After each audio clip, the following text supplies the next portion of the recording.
Hi, welcome to my religious history blog. Today's topic, the reliability of biblical texts. How many times have people said to you at some point or another, how can you trust the text of the Bible? It's so ancient, it's been translated, and it was copied thousands of times until the invention of the printing press in the 15th century. So how can we know that the words printed in our text today are the words that were written 2,000 years ago?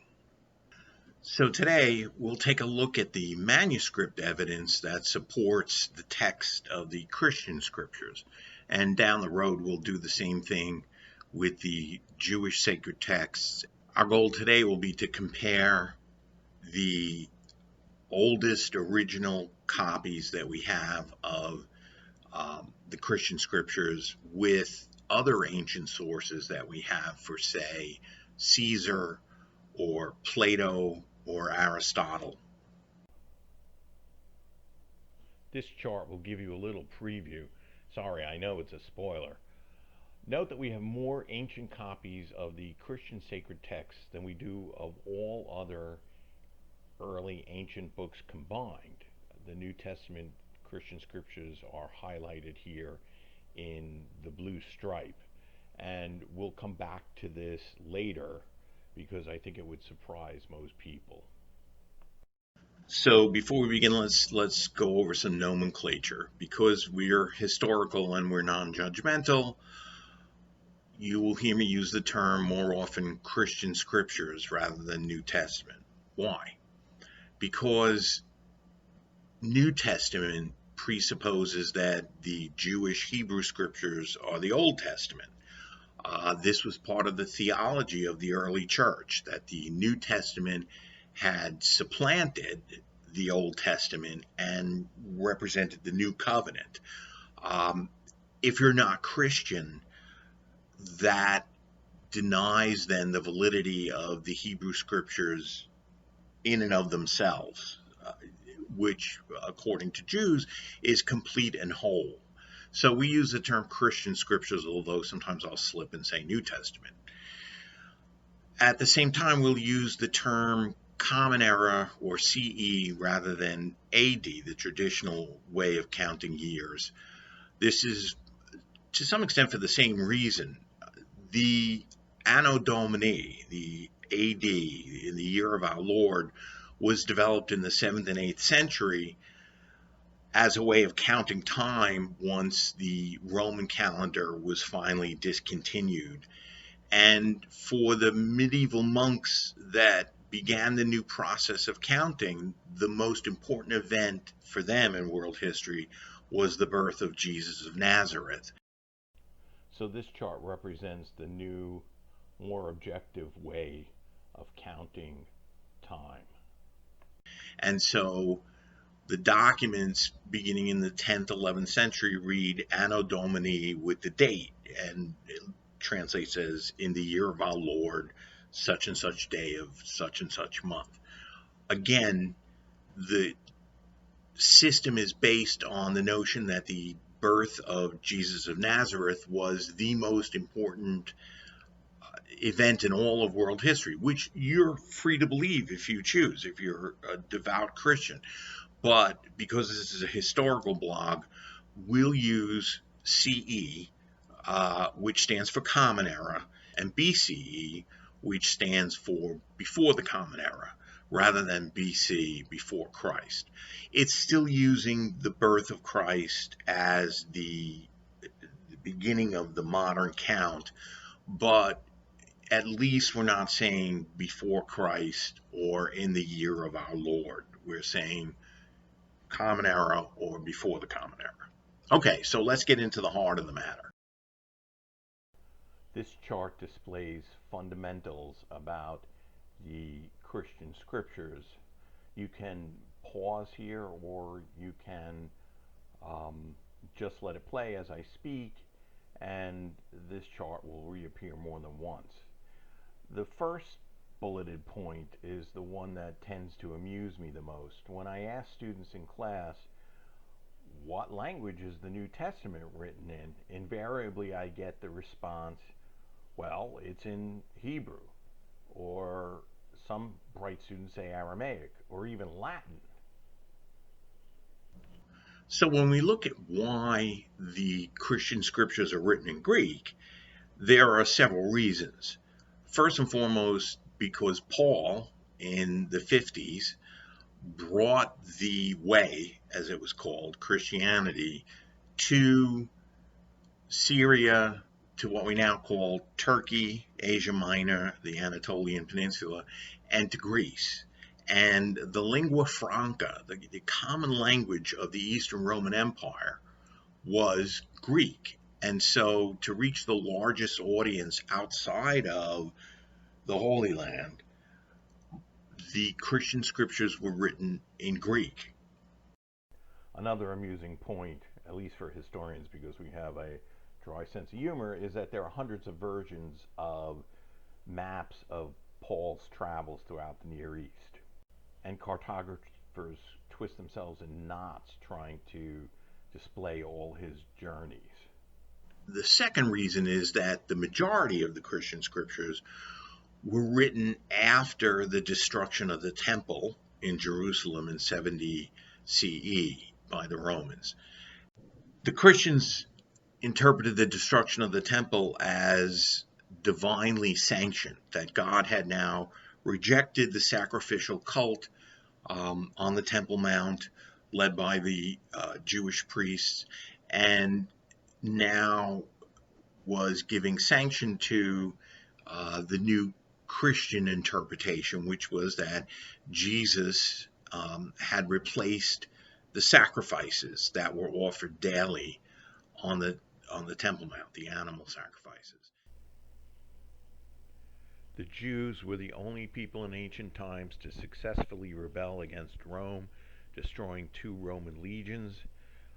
Here you see the spoils from the temple carried away by the Roman soldiers.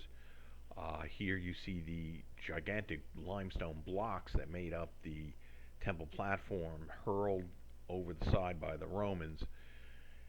The war was absolutely brutal. In its final month, the Romans were crucifying 500 rebels a day outside of the walls of Jerusalem so that the people in the city could see what would happen to them.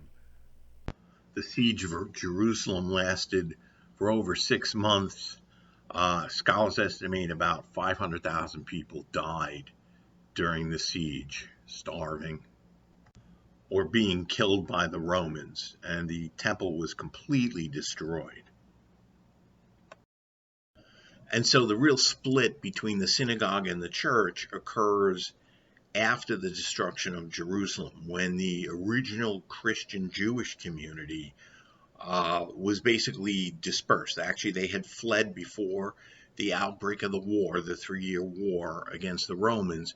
They had fled across the Jordan River to a town called Pella, believing that the dispute with the Romans was not theirs. And Jews following the destruction of Jerusalem were forbidden to set foot in Jerusalem, and the Jewish diaspora expanded enormously. Jews were thrown out of the Holy Land by the Romans, and so the Christians, now the center of their new faith, the way, shifted to Greece, to Turkey, and to Rome as well. The Christian scriptures were composed between the 50s and as late maybe as 120 CE. They consist of 27 separate books, and the earliest layer are the letters of Paul, which were written between 50 and 60 CE. Those are the oldest documents within the New Testament. The 27 books were written at different times and in different places.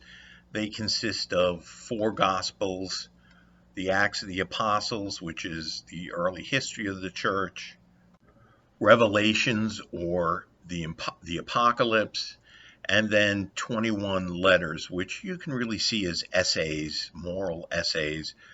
The majority of them written by Paul, and then there are the so-called Catholic or universal epistles, 1 and 2 Peter, 3 letters by John, etc.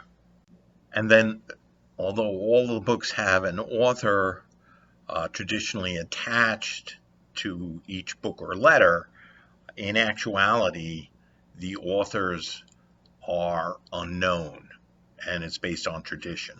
And of course, most people are interested in the Gospels. We know that the 7 Pauline letters were written by Paul, or at least were dictated by Paul, and then a scribe actually wrote them, and maybe changed a few phrases, etc. So there are ancient traditions that go back to the 2nd and 3rd centuries that say that Mark was a disciple of Peter, and that was the first gospel written, that Luke was a disciple of Paul, and Luke wrote the person, and again, we can't say that it's actually Luke, but the person behind the Lucan gospel is also the same person who wrote Acts, the early history of the church. Matthew was probably written by a Jewish Christian, probably in the region of Syria. It is the most Jewish in outlook. And there's an awful lot of dispute over the author of John. That dispute even raged in the 2nd and 3rd centuries. Which John are we talking about? Nowadays we call them, John the Evangelist versus John the Elder, and various other Johns possibly too. And then the last major point is that because the parchment was so precious, there is no punctuation whatsoever, no spacing between words or paragraphs. And so even if you knew ancient Greek, that would only be the first hurdle, because there is no space between each word, and so it takes years of study to learn how to read these. Now, these points were to some extent unknown during the Middle Ages, but if you remember your 10th grade history, if you went to high school in New York, you learned that during the Renaissance, scholars traveled all throughout Europe looking for ancient manuscripts in the monastic libraries. And in fact, the Northern Renaissance movement is known as Christian humanism. These very famous figures like Sir Thomas More and Erasmus of the Netherlands were prominent Christian humanist scholars. The emphasis in the Northern Renaissance was much more upon trying to reconcile the ancient Greco-Roman heritage that the humanists of Italy had popularized, to blend the classical heritage with the Christian heritage. And much to their horror and shock, as they began to collect the oldest Greek manuscripts that they had of any of the 27 books, they discovered that the books were written in merchants' Greek, in tradesmen's Greek, that these initial Christian authors in the 1st and 2nd centuries were not highly educated, and the authors of the Renaissance had become used to reading Plato and Aristotle, to reading the Homeric Greek, the ancient sagas, and they were stunned and dismayed to discover that the New Testament was written in everyday traders' Greek. And if you want to get a glimpse of this, go to BibleGateway.com, and it'll give you a whole list of translations that you can look at the Christian scriptures in. And if you go to Young's literal translation or the Disciples' literal translation, you'll get a sense of this. my take on it when you read through some passages is it would almost be as if my New York accent was worse than it is, which is hard to imagine. And I had grown up in Brooklyn, and I talked along the lines of, oh, so we went over there, and we says to these guys, we says, have you heard about this new guy preaching? And sort of this uh, in very simple tense, so it's hard to tell sometimes whether it's past, present, future, etc.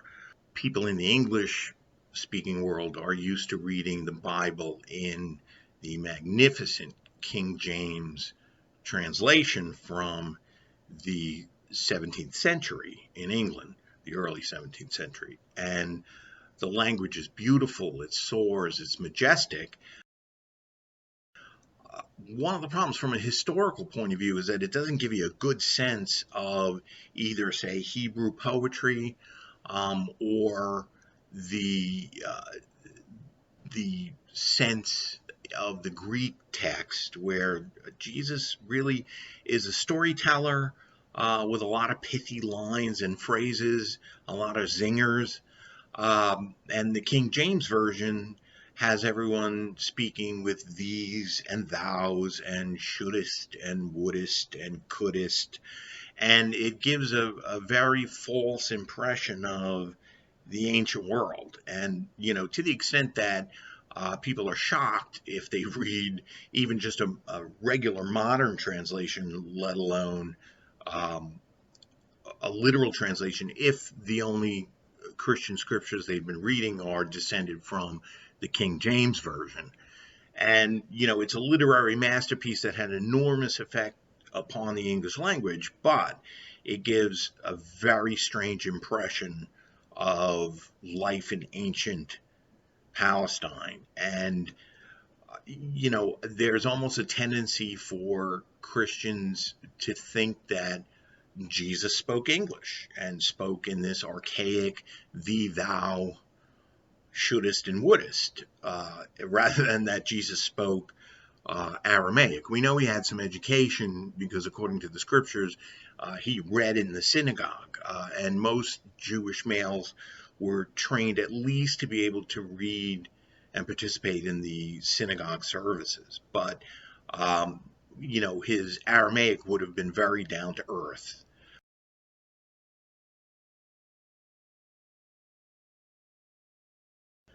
Now, parchment and papyrus was extraordinarily expensive, and so there was no room to put spaces between words, between sentences. There were no paragraph markings, no punctuation of in capitals. And so, for the scholarly experts, the paleographers who can actually read these early fragments of text that we have, um, it must be extraordinarily difficult because the letters just run along a line, the alphabetic letters, with no spaces between words and sentences. For the modern system of dividing the Christian and the Hebrew scriptures into chapter and verse, which immediately allows us to go to a specific reference within the text, they did not develop until much later. It was not until the 13th century that the chapters were added, and it wasn't until the 16th century that the verses were added. To the delight of all historians and religious scholars, the late 19th century and the 20th century were a bonanza for finding ancient biblical texts, the Dead Sea Scrolls, the Nag Hammadi collection, et cetera, et cetera. And we'll go into that in way down the road if you stay with my blog. Now, the 27 so called books of the New Testament were written on separate scrolls of parchment and then passed around from community to community. By the 3rd or 4th centuries, as Christian communities began to gather various books of the collection together, they created a new format of book called a codex. So a codex was like a modern book in shape. Okay, it had a hard leather exterior and papyrus, actually parchment, in within the two outer covers, but it was actually large sheets of parchment folded multiple times to create the individual pages. And the codex, as a format, held up fairly well. And so um, we have a complete New Testament, Christian scriptures from the fourth century in the Codex Sinaiticus. Here is the original codex in the British Museum. Wonderful discoveries of the 19th century. This guy Tischendorf, wandering around the deserts, found a monastery in the Sinai Peninsula, and it had this ancient codex. And so we have a complete copy of the New Testament dating from the fourth century in the Codex Sinaiticus. And this is one of those great adventure stories. Here's St. Catherine's Monastery out in the Sinai desert.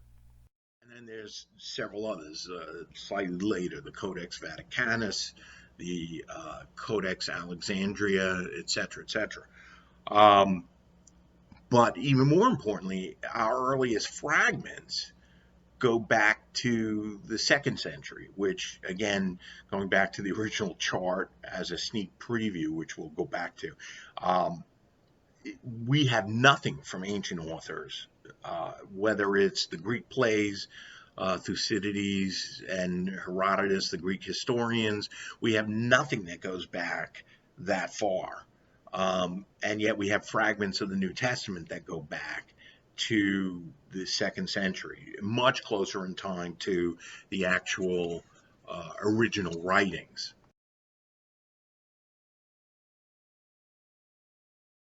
The papyrus fragments are numbered and are kept in museums in climate controlled cases. So, a textbook example of this would be one of our most famous figures of the ancient Greco Roman world, and that's Julius Caesar.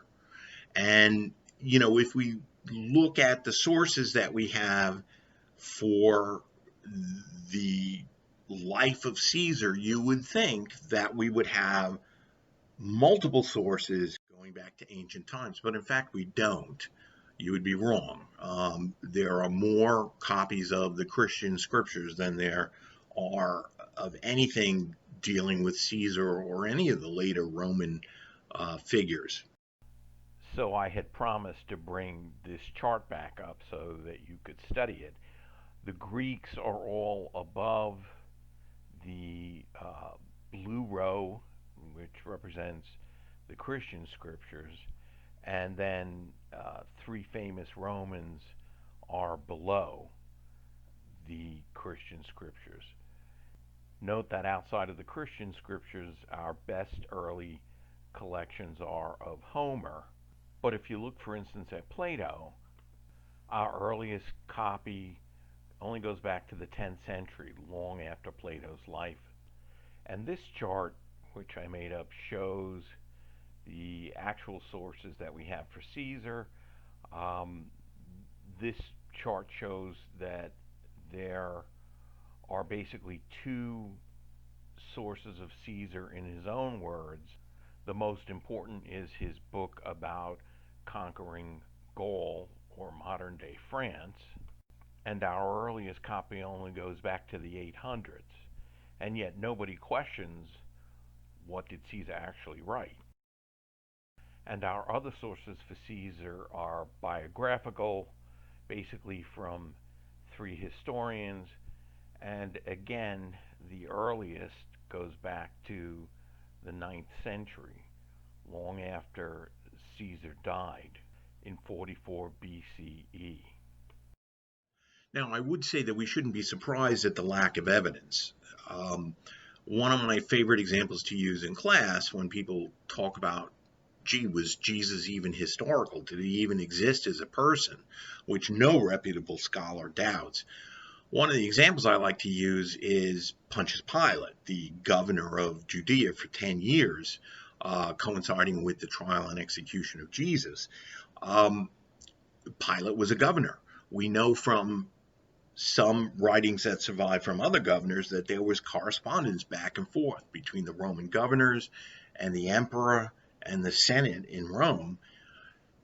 And yet, outside of the Christian scriptures, we only have three ancient sources that refer to Pilate, probably one of the chief ones being Tacitus, a Roman historian. But, if when we're looking objectively, we don't use the scriptures themselves as historical proof. So outside of the scriptures, we have three mentions of Pilate.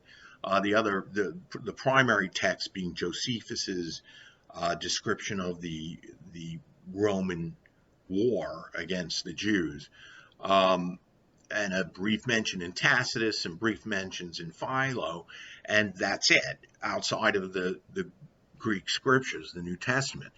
Um, and again, because there have been amazing discoveries in the early 1960s in the Roman maritime city of Caesarea, on the coast of the Holy Land.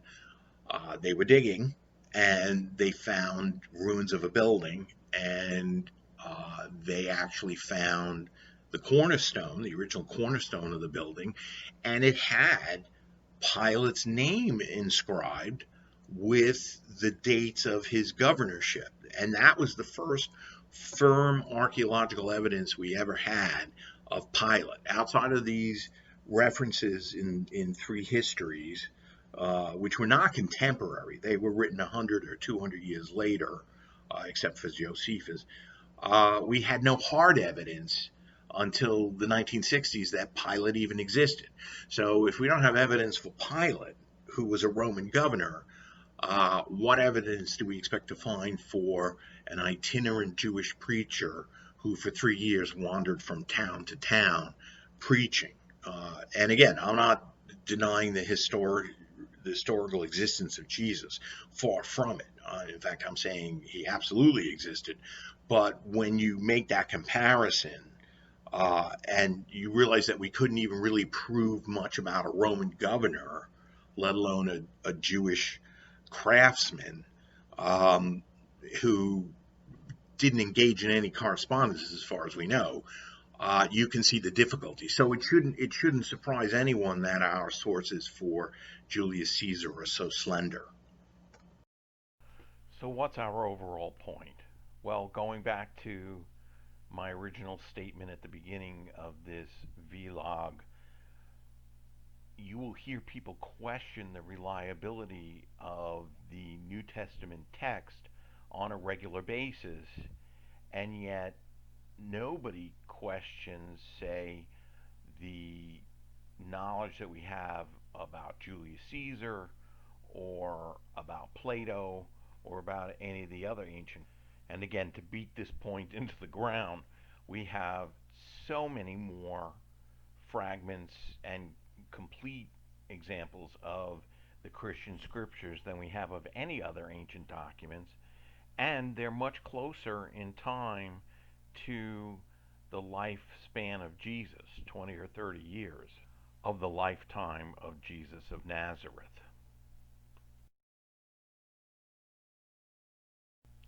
So, next time we'll look at non Christian sources for the historical existence of Jesus, because there are some. Jesus is mentioned in about three or four non Christian early texts going back to the second century, and we'll decide what can we say about Jesus based on both the Christian and the non-Christian sources from a historical perspective. So thanks for watching, pass it along to your friends, and feel free to support me on patreon.com.